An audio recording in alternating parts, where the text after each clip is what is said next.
네, 2월 12일 정례 브리핑을 시작하겠습니다. 어제 세계보건기구는 신종 코로나 바이러스 감염증의 이름을 공식적으로 결정하여 발표하였습니다.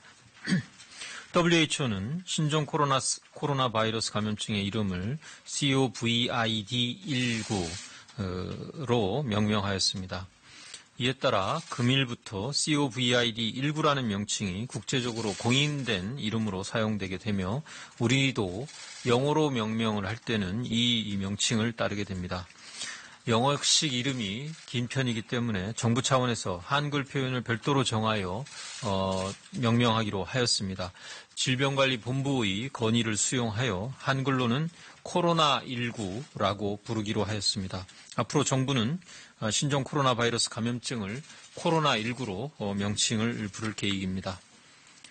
먼저 우한 교민의 3차 추가 이송에 대해서 말씀드리겠습니다. 정부가 마련한 임시 항공편은 어젯밤 8시 39분에 인천공항에서 출발하여 우한 교민과 그 가족분들 147명을 태우고 오늘 아침 6시 23분에 인천공항에 도착하였습니다.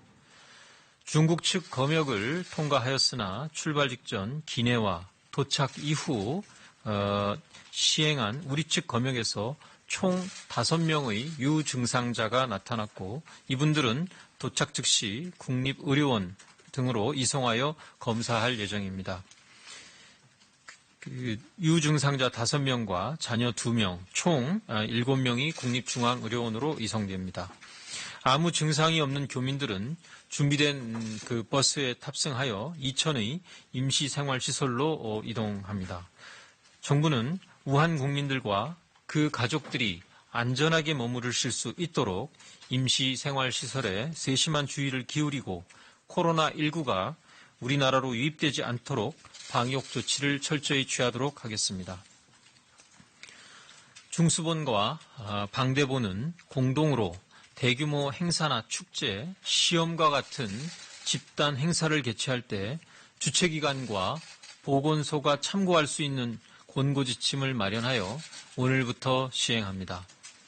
행사 개최 시 어떠한 방역 조치가 필요한지 또 행사를 연기해야 하는지 민간과 공공부문의 문의가 많아 참고할 수 있는 지침을 만들어서 시행하게 되었습니다. 현재는 방역 당국의 통제하에 코로나19의 국내 유입을 막고 지역사회 전파를 차단하고 있는 상황이기에 집단 행사를 연기하거나 취소할 필요성은 없다고 보고 있습니다. 행사를 주최하는 기관은 코로나19 예방을 위한 방역 조치를 충분히 병행하면서 집단 행사를 추진할 것을 권고합니다. 다만 방역 조치가 곤란한 여건에서 노인, 임산부 등 취약계층을 대상으로 밀폐되고 협소한 공간에 집결하는 행사는 대상자를 축소하거나 행사를 연기하는 것을 권고합니다.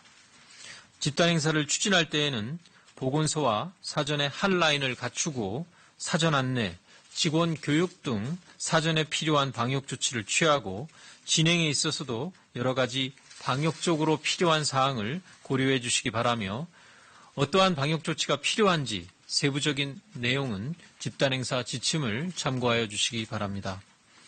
집단행사 지침은 보건복지부, 질병관리본부 홈페이지, 코로나19 마이크로 페이지 등에서 확인 가능하며 이 지침을 기반으로 하여 여러 정부 부처에서도 소관 행사에 맞는 세부 지침을 만들어서 시행하게 될 예정입니다.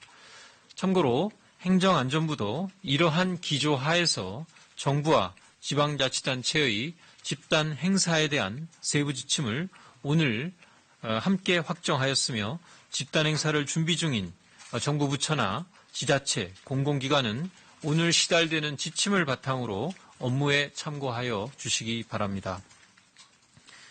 아울러 오늘 0시부터 특별입국 절차 적용 지역에 홍콩과 마카오가 추가되었습니다. 홍콩과 마카오는 중국의 특별 행정구역으로 중국 본토와 왕래가 많고 최근 환자 발생률이 높아 이를 포함하게 되었습니다. 어제 0시부터 24시까지 입항한 중국발 항공과 여객기 총 76편 기준 3,355명을 대상으로 특별 입국 절차를 실시하였습니다. 한편 오늘부터 특별 입국 절차 진행 과정에서 내 외국인의 건강 상태를 모니터링할 수 있는 모바일 자가진단 어플리케이션을 개발하여 배포하고 있습니다. 특별 입국 절차를 거친 내 외국인은 매일 이 앱을 활용하여 건강 상태에 대하여 자가진단을 할 수 있고 1개 이상의 증상을 선택하게 될 경우 질병관리본부 1339 콜센터와 선별진료소 정보를 안내받게 되어 자발적인 상담을 할 수 있도록 유도합니다. 이틀 연속 의심 증상을 선택한 입국자에 대해서는 입국 정보를 관할 지자체에 연계하여 선별진료소 방문 여부 등을 확인하는 등 보다 집중적인 사후 관리를 실시하게 될 예정입니다.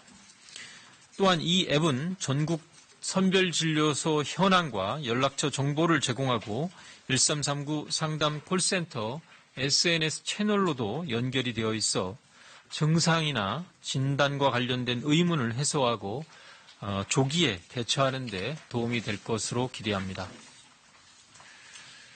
2월은 설 연휴와 방학이 겹쳐 혈액 보유량이 감소하는 데다가 코로나19까지 겹쳐 최근 단체 헌혈이 취소되고 개인 헌혈도 감소하고 있습니다. 2월 중 약 15,000여 명의 단체 헌혈이 취소되었고 혈액 보유량도 평균 약 3일분을 약간 상회하는 수준으로 전년도 평균 5일분 보유에 비하여 매우 보유량이 낮은 상황입니다. 이처럼 수급 악화가 지속되는 경우에 수술과 진료에 문제가 발생할 수 있습니다. 대한적십자사는 직원들의 체온 측정, 마스크 착용 등 개인 위생을 강화하고 헌혈의 집과 헌혈 버스에 대한 소독 작업에도 만전을 기하고 있습니다. 혈액이 필요한 중증 환자의 생명을 위하여 공공기관과 단체 그리고 국민 여러분들께서 헌혈에 적극 동참하여 주실 것을 부탁드립니다.